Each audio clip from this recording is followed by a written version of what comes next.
Friends, మనము puffs కావాలి అనుకుంటే ఏమనుకుంటా, బేకరీకి వెళ్ళేసి తెచ్చుకోవాలి.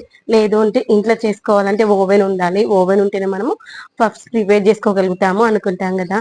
కానీ అదంతా భ్రమండి. మన దగ్గర ఓవెన్ లేకపోయినా పఫ్స్ చేసుకోవచ్చు, కేక్స్ చేసుకోవచ్చు. ఈరోజు చూడండి, నేను ఇంట్లోనే ఈజీగా ఈ యొక్క హోమ్ మేడ్ పఫ్స్ ఈజీగా అలా చేశాను. ఎగ్ పఫ్స్ అనమాట. మనం ఏంటంటే ఇక్కడ గోధుమ పిండితో చేసుకోవచ్చు, లేదంటే మైదా పిండితో చేసుకోవచ్చు.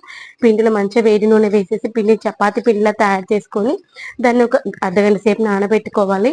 తర్వాత వాటిని మనం చపాతీలాగా చేసుకోవాలి. ఒక 5-6 చపాతీలాగా చేసుకొని, ఒక చపాతీ చేసిన తర్వాత దానిపైన ఇంకొక చపాతీ వేసేటప్పుడు ఆయిల్ కొంచెం పొడి పిండి వేసేసుకుని దానిపైన ఇంకొక చపాతీ వేసి వాటిని ముక్కల్లాగా లేయర్స్ లాగా కట్ చేసుకోవాలన్నమాట.